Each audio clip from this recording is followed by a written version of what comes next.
telespectador. Olá, Dália. Olá, Malta. Olá, Yolanda. Sejam bem-vindos à primeira edição do Jornal da Malta do ano 2018. Como prometemos, cá estamos mais uma vez para trazer a transmissão do nosso jornal. Yolanda, já estamos em 2018. Como passou as festas? Que memórias traz do ano 2017? Uau, Dália, passei muito bem na companhia da família e, sinceramente, muita coisa boa aconteceu. Há muito por se lembrar que ficou em 2017. Falando em 2017, veja a seguir os melhores blocos temáticos do nosso jornal. Então, Nilza, quanto tempo levas da tua casa até a redação do Media Lab? Da minha casa até a redação do Media Lab levo aproximadamente 45 minutos. E sabias que nesse intervalo de tempo, pelo menos uma mulher morre em Moçambique vítima de um aborto clandestino? Infelizmente sim, e isto é assustador. Acompanhe já o depoimento de Beatriz, uma jovem que aos 22 anos fez um aborto clandestino. O que era para ser um alívio, virou um martírio, quando ela tentou ter o seu primeiro filho. Me engravidou em junho, ele não me disse que era casado. Depois disso, quando eu me engravidei, ele me disse que é casado.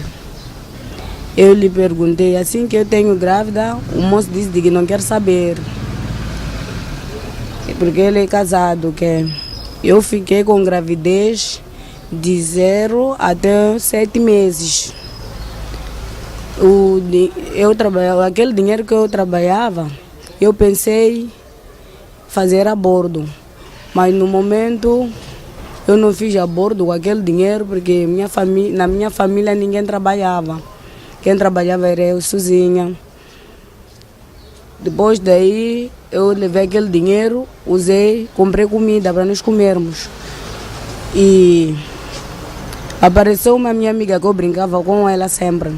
Aquela minha amiga disse, Ginoca, eu vou te ajudar. E aquela moça me ajudou. Fui arrancar folha de... Era cacana, folha de chá e mafureira. E cozinhou aquelas coisas e me deu. Eu tomei aquelas coisas e aquela hora das 22 e tal, eu comecei a sentir dores. E dor já era forte mesmo. Eu comecei a rebolar. Depois de eu rebolar, que era das 3 e tal, comecei a sair sujidade. Depois daí, é quando eram 7 e tal já. A criança saiu e não estava ninguém na minha casa. Quando a criança saiu, eu mandei uma minha amiga aí para ir chamar uma senhora. Apareceu aquela senhora que me ajudou a sair a criança. Depois daí eu desmaiei. Quando eu desmaiei, antes de eu desmaiar, a criança estava a chorar. Depois eu desmaiei, não vi o que fizeram com a criança. Então a criança estava viva? Estava viva, sim, a criança. Depois daí, eu fiquei uns 2 anos sem me engravidar. E me encontrei com um moço, namorei com ele. Aquele moço a me perguntar, afinal você não se engravida por quê? Afinal você não apanha grávida por quê? E chegaste a ir a algum hospital para resolver? Fui para o hospital de Mavalane e foram me fazer as pás, o que é, mas não levei nada. Não consegui engravidar. Mesmo tomando comprimidos que me deram no hospital de Mavalane e feminino, não resolveu nada. Tal como Beatriz, muitos outros jovens não têm conhecimento sobre a prática do aborto seguro. Os repórteres do Jornal da Malta saíram à rua para saber a opinião das pessoas sobre o assunto. Sabias que a cada meia hora uma mulher morre vítima de aborto? Não tinha ideia. Por acaso não sabia, mas estou surpreendida. Por acaso eu tenho pensado no assunto e tenho sentido pena. Não sabia. Sim. Não sabia. Ah, é? Não sabia. Sabes que existe em Moçambique uma legalização para se fazer o aborto? Ouvi isso há dias. Acho que sim, acho que me lembro o número 14, acho que sim, conheço. Sim, sabia. Mas se a lei fosse mais divulgada, talvez elas tomariam conhecimento disso. Sim, também sei. Isso sei que foi aprovado, né, há pouco tempo. Realmente não sabia. Não sabia realmente, não sabia. E quais são os requisitos que ouviu falar deles para se fazer o aborto? Agora não estou-me a lembrar bem quais são os requisitos. Bem, dos requisitos, não sei. Não tenho conhecimento.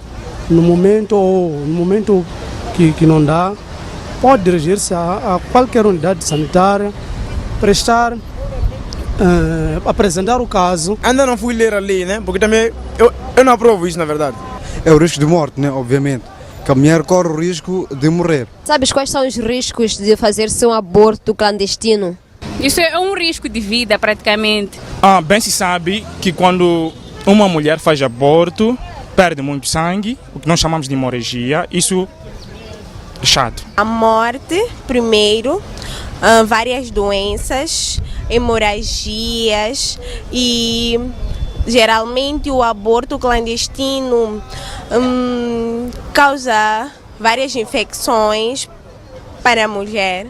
Moçambique e outros países africanos legalizaram o aborto, mas há requisitos a ter em conta. Veja a seguir quais são.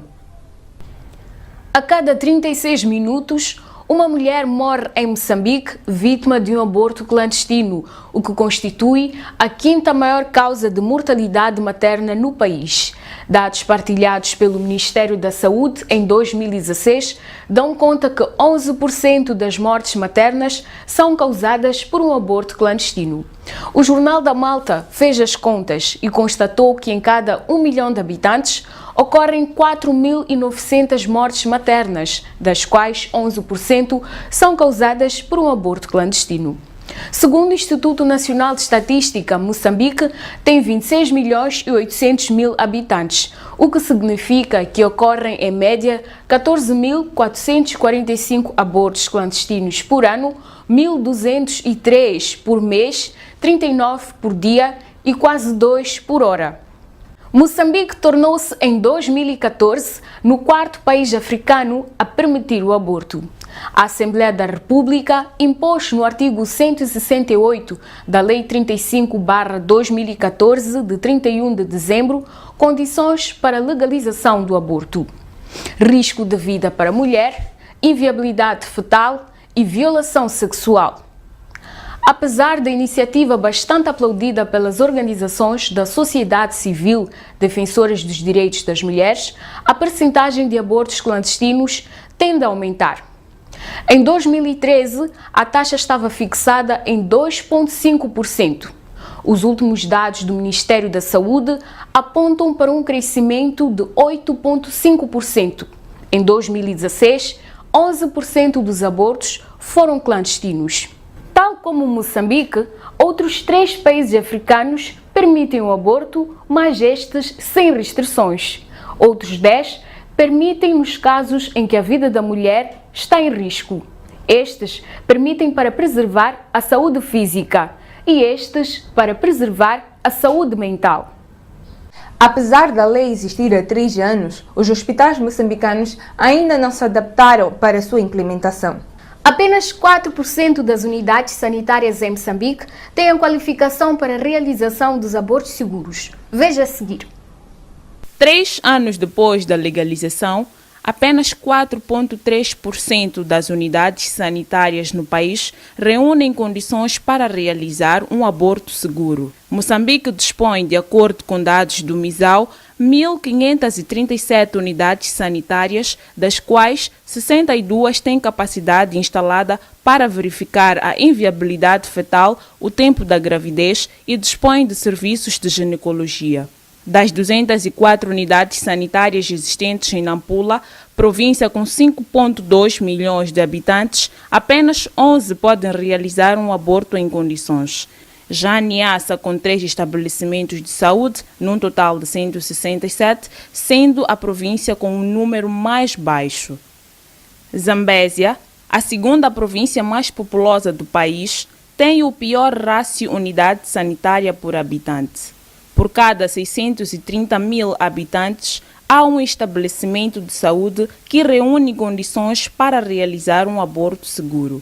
Gaza, Maputo e Inhambane apresentam os melhores rácios população-unidade sanitária. Entre as 3 regiões do país, a Zona Centro é que possui o pior rácio, com 499 mil habitantes por unidade sanitária. Vamos ao nosso primeiro intervalo. E voltamos já.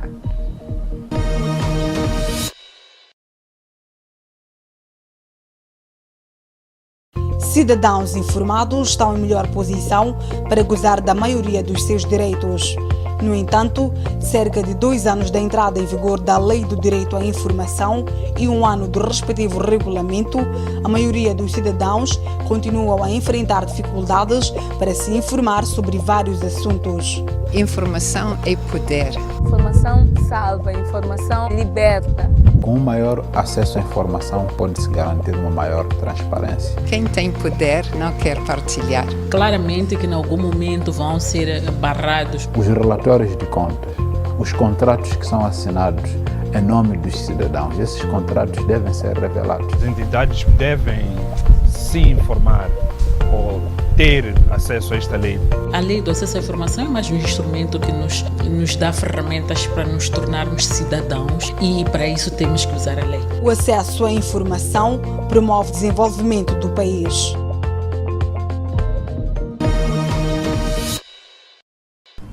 Mais uma vez, seja bem-vindo ao Jornal da Malta. Habitações sociais para jovens custam cerca de 2.000 salários mínimos. Conhece a história de um jovem que tem dificuldades de obter uma casa dessas. Aos 23 anos de idade, Maria, nome fictício, e seu noivo tiveram a necessidade de adquirir casa própria. O que parecia ser um sonho realizável transformou-se num pesadelo. Não está fácil construir as condições. O salário ainda não é suficiente para construir rápido, para obter aquilo que desejo. E acha que falta muito para ter a casa dos sonhos? Falta. Eu acho que... Pensa um dia em aderir a uma dessas casas, habitações sociais? Não. Maria acompanhou por perto o sofrimento vivido pelo seu primo, que optou por uma habitação social, onde depois de ter enfrentado dificuldades para pagar, foi despejado. Meu primo, ele estava nas casas da Vila Olímpica, no Zimpeto, foi sim despejado porque já não conseguia pagar como deve ser a casa. Então, e ele não conseguia porque as casas são muito caras. Diferente de Maria, Fátima, nome fictício, preferiu aderir ao projeto de habitação social, mas sente-se arrependida, pois os preços são altos e a qualidade deixa muito a desejar. Podia ser melhor em termos da própria resistência da habitação, dá algumas limitações e isso acaba sendo um bocadinho constrangedor.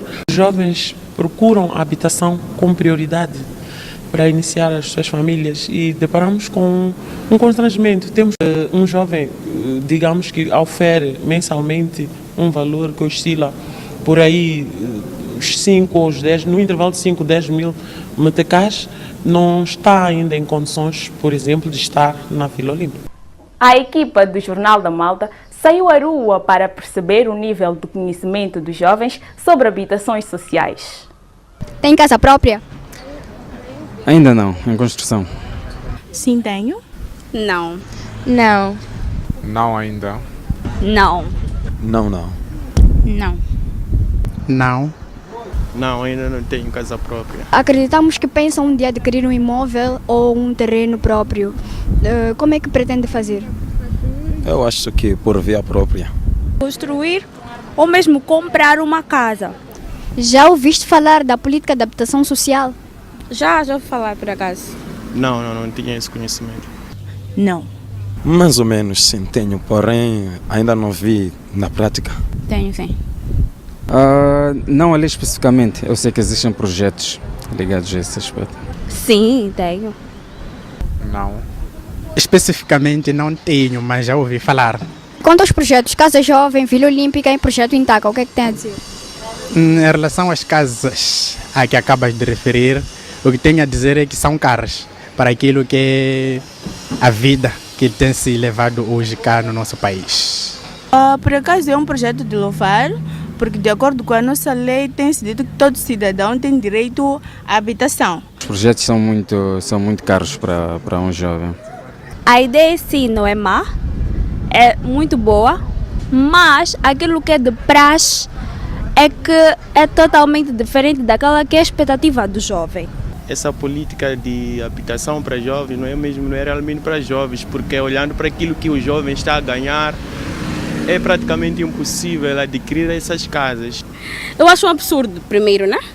Foi mais para ajudar os jovens, mas os valores são inéditos. Acessíveis não são, por causa dos preços. Os preços são bastante elevados. O governo deveria olhar para a parte financeira das pessoas. É um determinado grupo de pessoas que obtém essa casa. Se formos a ver, o preço mais baixo para pagar um condomínio mensalmente são 11 mil. Nem todos os jovens têm um salário superior a esse valor. Neima, conhece os requisitos necessários para ter uma habitação social? Não. Ficaremos a saber na reportagem que se segue. As habitações construídas no âmbito de projetos sociais para jovens em Moçambique custam cerca de 2.000 salários mínimos. Em Maputo, por exemplo, o projeto Intaca tem casas que variam de 40.500 a 136.500 dólares, o que equivale a um intervalo de 2 a 8 milhões de meticais. Um outro projeto de habitações sociais, orçado em 5,5 bilhões de dólares, pretende erguer em Maputo 50.000 casas para jovens, a um custo de 110 mil dólares por casa. O dinheiro não é o único problema enfrentado por jovens que queiram ter acesso às habitações sociais.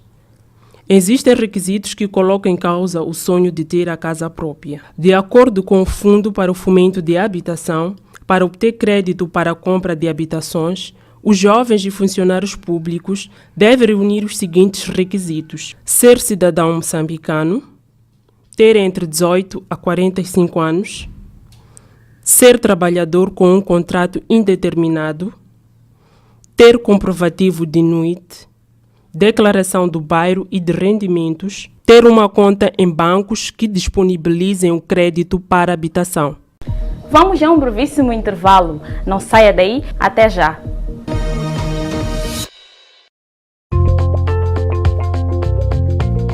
Depois de depositar o pedido de informação na instituição, passadas 3 semanas, sempre fui procurar saber se o meu expediente já tinha despacho, mas a resposta era sempre: vem amanhã, vem amanhã.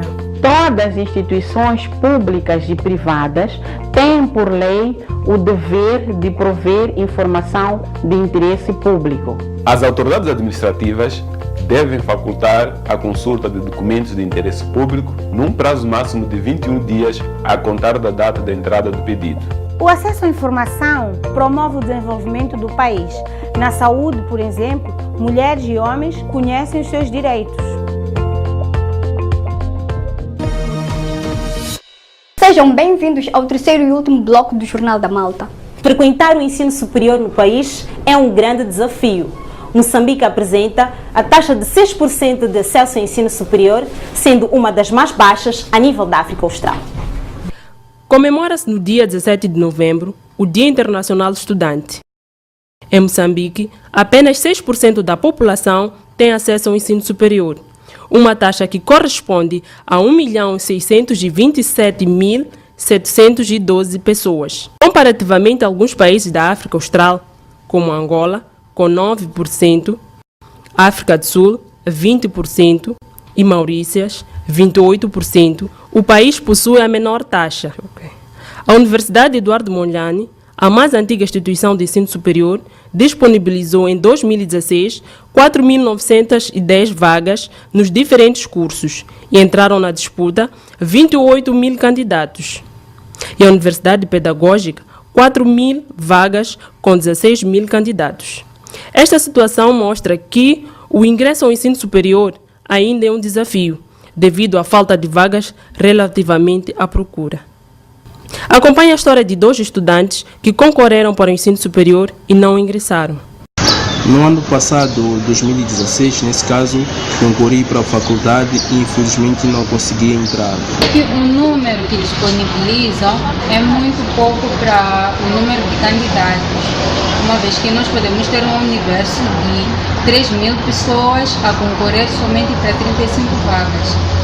Enquanto uns lutam pelo acesso, os admitidos enfrentam dificuldades de distância entre casa, universidade, finanças e alojamento. Tem o problema de alojamento, onde morar, uma vez que eu venho da província de Nampula e não tinha mais espaço naquele momento para ficar e tinha que ficar também a esperar a bolsa, tratar o assunto de bolsa e ser alojado aqui na residência. Devido ao baixo acesso dos moçambicanos ao ensino superior, o governo aposta na expansão de universidades para dar oportunidades a pessoas de regiões distantes de Maputo. Também garante bolsas de estudo com cotas pré-estabelecidas e outras formas de apoio, como a atribuição de bolsas provinciais, introdução de medidas de assistência social, políticas que estão longe da realidade. Agora, suas dificuldades é a estadia aqui, quando chega aqui em Maputo. Eu saí de lá de Zambésia para aqui em Maputo, tive que ficar em casa de um amigo por um mês. Depois tentei tratar documentos para ter um acesso à residência, só que foi muito difícil e pela urgência que eu queria, eu optei por ficar no bairro, a procurar quartos para arrendar para poder ficar. Eu vim da Zambésia, cheguei aqui praticamente sem conhecer ninguém, sem ter uma relação direta com um parente mais próximo. Eu tive grandes dificuldades em entrar na residência, não é fácil, porque eu tive que passar por vários processos e fiquei por aí uns 6 meses sem um lugar exato para ficar e ficava com uns amigos daqui, eles iam me acolhendo, mas com o tempo consegui um espaço, mas não foi tão fácil assim como as pessoas possam imaginar. Ao nível da África Austral, Moçambique é um dos países que ministra o ensino superior público quase sem custos para o estudante, pois mais de 80% do orçamento das instituições públicas é proveniente do Estado. Na maior parte dos países da região, os estudantes têm que arcar com parte das despesas. Sou residente da Manhissa. Sim, de Manhissa até aqui na escola faço 2 ligações e acordo praticamente às 4h30. E saio de casa às 5, chego aqui, lá para as 8, 9. Estou aqui. Sim, o preço que eu gasto, o dinheiro que eu gasto por dia, eu gasto 220 caixas, com 2 ligações. Tive dificuldade, na realidade, de valores. Parei por causa de valores, de chapa. Então, isso para dizer que é difícil para um estudante gastar esse dinheiro, 220 caixas por dia, é muito difícil. Vivo em Namancha. Dificuldades como estudante são várias. Tem a ver com o caso de transporte para poder sair de casa para a faculdade, coisa que não é fácil. E também no aspecto de adquirir fichas. Tendo em conta que saio de casa com o dinheiro já contabilizado, então quando chego aqui não posso mexer e passo mal mesmo por esse tipo de coisas. Diariamente gasto aproximadamente por aí 200, quando não consigo subir o TPM, que está 50 meticais de Namancha até a cidade. O transporte chamado vulgo mini base está 80 meticais, então de Namancha para cá 80 meticais. Chego disso na Gara Popular, caminho até a faculdade. A volta, se não consigo o TPM na baixa, às vezes faço ligações, baixa, bom, depois na marcha. Para superar as dificuldades, pratico desporto e sou jogador de futebol e jogo no bairro atualmente, e eles no final de semana conseguem me dar 100, 200 meticais, mas isso depende da prestação no jogo. Há dias que as coisas não saem bem, o presidente também pode não ter um valor certo, pode dar uns 100 meticais, 50, não o resto. Uma das razões do êxito estudantil no país é a concentração de instituições de ensino superior em Maputo.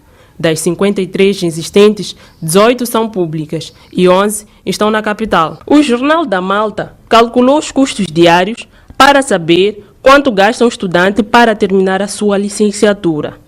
Vejamos, um estudante que vive no distrito de Manhissa, por exemplo, gasta uma média de 220 mil meticais anualmente para custear transporte e material didático, estudando na cidade de Maputo. Numa instituição pública de ensino superior, as propinas custam, em média, 5 mil meticais por ano, contabilizando um total de 270 mil meticais gastos anualmente. Ou seja, 4 anos de licenciatura custam, em média, 880 mil meticais, valor que corresponde a 232 salários mínimos no país. 89% das instituições de ensino superior em Moçambique não dispõem de um posto médico. Requisito este que é indispensável na prestação de primeiros socorros à comunidade acadêmica. A saúde do estudante na universidade é um aspecto muito importante, pois pode colocar em causa o aproveitamento do mesmo. A nossa equipa conversou com alguns estudantes que se sentiram mal e viram o seu percurso normal de aulas comprometido. Foi no início do semestre e aconteceu isso enquanto tinha um teste por fazer. 30 minutos depois tive, podemos chamar de crises de dor de cabeça. Eram sintomas que tendiam à malária. Não consegui ter atendimento na escola. Este fenômeno fez com que eu perdesse esta avaliação. Tive que proceder aos procedimentos para fazer a reposição. Na biblioteca da faculdade, a fazer um trabalho que não conseguia acabar. E isso influenciou de alguma maneira no meu desempenho, porque o trabalho que estávamos a fazer saiu na avaliação. E como não me senti bem, dores de cabeça, febres, calor, tive que pedir ajuda de algumas amigas para que pudéssemos alugar um táxi que me levasse para casa. Situações como estas seriam possíveis controlar se tivessem postos de saúde nas instituições de ensino superior, como prevê o Regulamento de Licenciamento e Funcionamento das Instituições de Ensino Superior, no seu artigo 14. Segundo este documento, as instituições de ensino superior devem dispor de um posto de saúde com medicamentos e utensílios necessários para a prestação dos primeiros socorros à comunidade acadêmica. Em Moçambique, existem no total 53 instituições de ensino superior. E da apuração feita, constatamos que apenas 4 têm um posto de saúde, nomeadamente Universidade Pedagógica, Universidade Eduardo Mondlane, ISCTEM e Unitiva. E para se beneficiar dos serviços de saúde, os estudantes pagam uma taxa. O regulamento em vigor abrange todas as instituições de ensino superior, incluindo as privadas. No entanto, verifica-se que a maior parte delas não cumpre com o determinado e, por consequência disso, 28 instituições de ensino superior foram interditas de admitir novos estudantes em 2018 por falta de alvará e infraestruturas básicas como biblioteca, laboratórios, entre outros itens para o funcionamento pleno. Chegamos ao fim do nosso programa. É sempre bom estar consigo. Neste ano, continue ligado ao nosso programa. Prometemos melhorar cada vez mais. Lembrar que pode acompanhar as nossas notícias nas redes sociais do Media Lab. Foi um enorme prazer trabalhar para si. Voltamos na próxima edição. Tchau, tchau.